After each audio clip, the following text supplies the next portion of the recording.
Bismillahirrahmanirrahim. Assalamualaikum warahmatullahi wabarakatuh. Pada kesempatan kali ini, kami dari kelompok Sinar Jaya akan berbincang bersama Bu Clara nih. Beliau merupakan pegiat literasi digital, founder dari Literasi Media Clara, dan juga trainer mungkin ya Bu dari Sekolah Guru Indonesia. Memang kayaknya udah interest banget di dunia digital gitu ya. Fokus kajian medianya juga merupakan media digital begitu. Nah, pada kesempatan kali ini kami akan berbincang bersama Bu Clara tentang komunikasi antar budaya di dunia digital.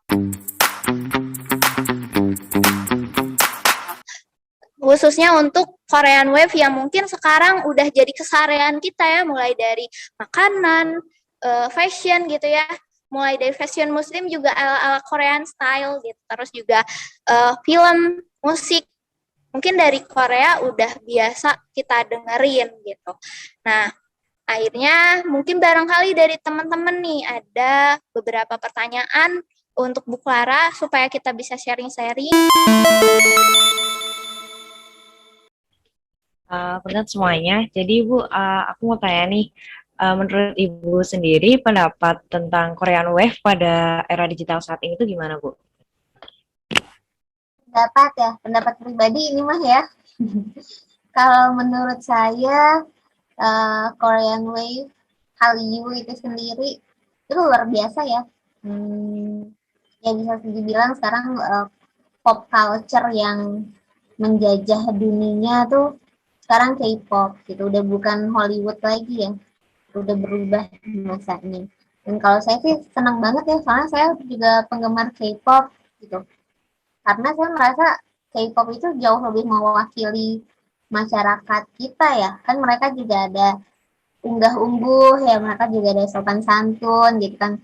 Mereka juga high culture kayak gitu. Meskipun sudah banyak berubah gitu. Dan akhirnya sekarang kejadian gitu ya. Dan ketika Hallyu Wave ini udah benar-benar menguasai dunia, saya sih happy ya.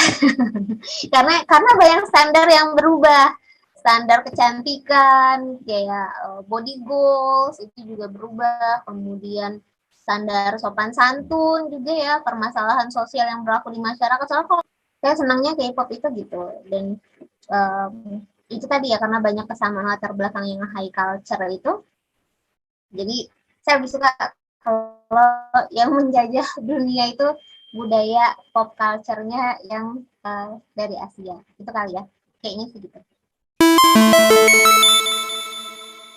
Pengaruhnya dari Korean Wave sampai kita tuh saat ini tuh di era digital tuh sangat sering atau booming gitu, Bu. Apa yang ditimbulkan atau pengaruhnya dari Korean Wave, Bu? Banyak ya, kayak yang tadi juga Atala udah sebutkan ya, kita tuh sekarang makanannya udah, kita kalau saya sih nyetok ya, ramen itu saya nyetok gitu.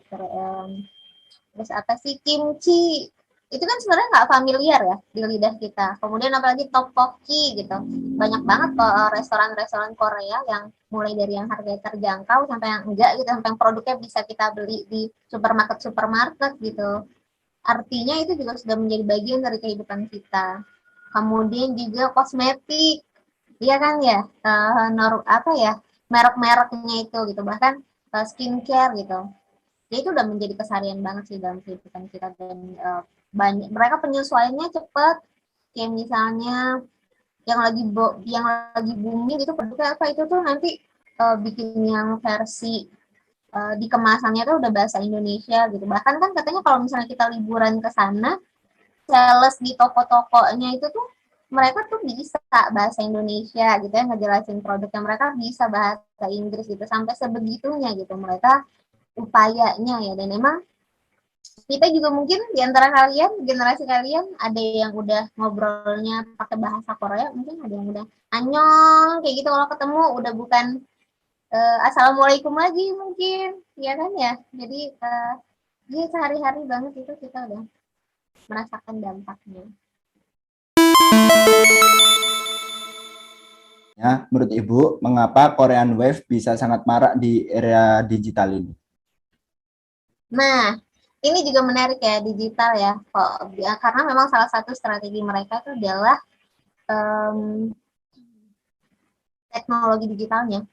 Media sosial itu mereka menguasai ya lini-lininya.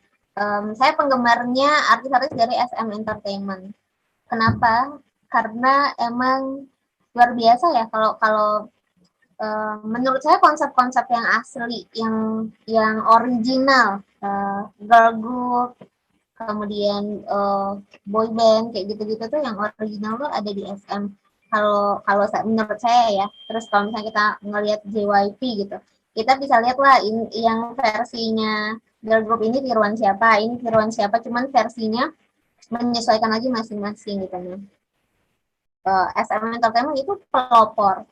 Memang kan dia yang paling awal muncul ya, karena juga di era 90-an, jadi pasca mereka juga mengalami dulu tuh 98 kayak gitu ya, sama sebenarnya kayak Indonesia, tapi kok mereka bisa maju banget karena penyesuaiannya dari pemerintahnya, dukungannya juga kencang gitu. Kalau presidennya itu misalnya ada konser gitu ya K-pop, presidennya itu bahkan sampai nonton gitu.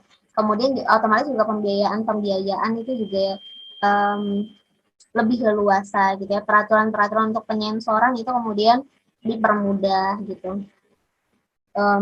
Dan support untuk teknologinya juga. Bu Clara, saya ingin bertanya, menurut Ibu, siapa yang akan mengalami dampak paling besar dari adanya pengaruh Korean Wave itu sendiri? Untuk masyarakat yang konsumtif kayak kita, iya ya. Kita kan pernah ngajar di Nusa Tenggara Barat ya. Itu tuh kan panas banget, nggak kayak Bandung. Kalau kalau di Bandung banyak baju-baju yang musim dingin gitu, saya masih memahami lah, karena saya juga memakai itu kan penyesuaian udaranya. Tapi kalau udah di Sumatera, udah di Nusa Tenggara Barat, sampai ke Nusa Tenggara Timur, itu kan panas-panas banget ya. Tapi mereka pakai loh, pakaiannya tuh tren K-pop, yang musim dingin. Saya aja sampai nanya, sampai saya pegangin bajunya. Kalian nggak panas pakai baju kayak gini gitu? Pakai baju-baju musim dingin. Ya, karena mereka happy ya, jadi itu bisa dilewati lah gitu. Artinya memang yang namanya tren itu apa ya? Ya kita juga terpengaruh ya, sedikit banyak sebut sih. Jadi kalau ditanya siapa yang paling terdampak, kalau secara positif yang menguntungkan secara ekonomi tentu negaranya. Kalau untuk gaya hidup dan lain-lain, negara-negara yang konsumtif kayak kita, masyarakatnya, ya ini juga sangat terdampak ya. Gitu. Ya kita balik lagi ya, ini memang PR kita sih, literasi digital ya, bahwa kita harus terus menerus memberikan pendidikan literasi digital kepada masyarakat kita gitu, supaya ketika mereka mengadopsi budaya yang ada itu tidak merugikan, tapi melainkan jadinya positif. Baik Ibu, di sini saya mau bertanya, menurut Ibu di mana aja negara yang terkena Korean Wave? Terus menurut Ibu kenapa negara itu mudah terdampak dengan adanya Korean Wave? Oke. Sebenarnya bisa dibilang banyak ya. Banyak karena kan memang sudah mendunia ya. Kalau yang kayak Indonesia itu tadi ya lebih kepada karena kita konsumtif dan ya kita konsumtif, kita nontonin YouTube mulu gitu kan. Kemudian kita juga berinternet terus, yang mana kita pasti akan kena terpaannya. Kita nontonin drakor melulu gitu kan, kita belanja dan makan makanannya. Itu kalau Indonesia jelas ya dampaknya kayak apa. Nah, kenapa itu bisa terjadi? Karena tadi mereka kan melakukan penyesuaian ya, gimana caranya biar turis-turis, bukan turis ya, orang-orang dari seluruh dunia itu bisa menerima budaya mereka. Terus kalau misalnya kita lihat drama-dramanya, filmnya, Parasite ya, parasit gitu. Itu kan amat sangat menggambarkan situasi kebudayaan keluarganya mereka gitu, kebudayaan lingkungan sosial masyarakatnya mereka gitu. Jadi mereka tuh juga adaptasinya cepat gitu, kayak misalnya yang pernah kita pelajari di kelas juga ya, kalau sekarang tuh orang-orang lagi resah dengan isu LGBT. Nah itu nanti muncul tuh di tayangan drakornya yang untuk menunjukkan bahwa di negaranya mereka ada loh dan tidak diadili gitu, dan tidak dijudge kayak gitu, bisa diterima dengan baik kayak gitu gitu. Penyesuaiannya juga cepet banget gitu. Ya, menurut Ibu sendiri nih, kapan sih Bu Korean Wave ini mulai meledak?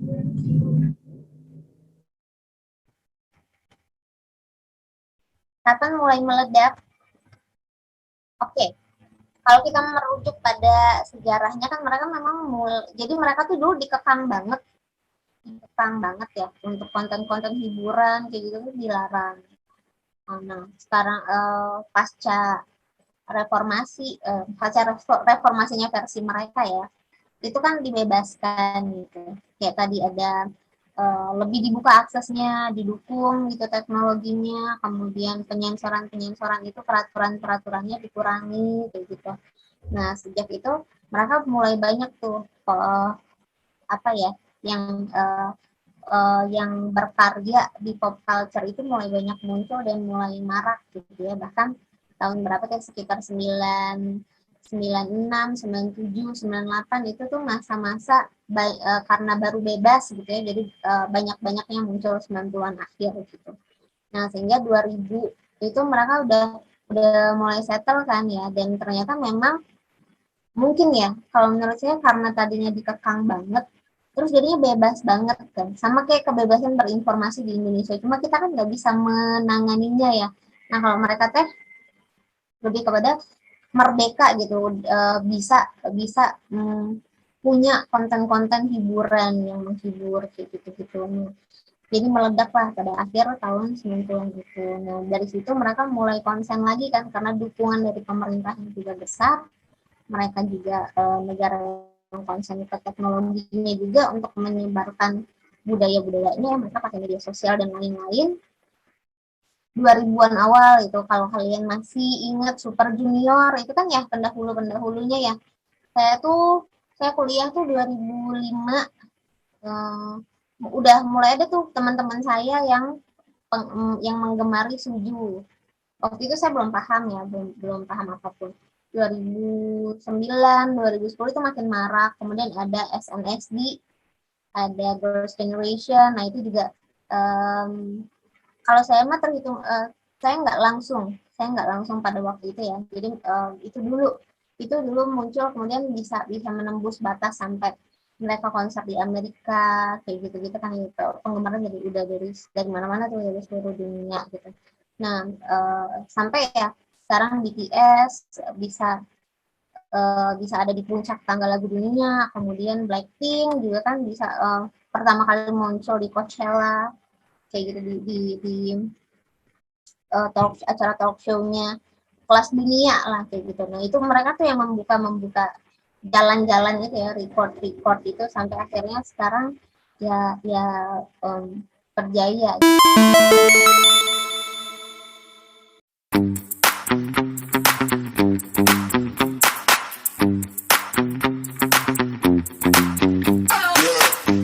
Baik, mungkin sekian podcast dari kami, teman-teman. Mudah-mudahan kita bisa dapat insight, dapat wawasan, dapat semangat juga nih biar kita kayak Korea gitu ya, bisa menguasai dunia lewat budaya. Mungkin sekian dari kami. Wassalamualaikum warahmatullahi wabarakatuh. Waalaikumsalam warahmatullahi wabarakatuh.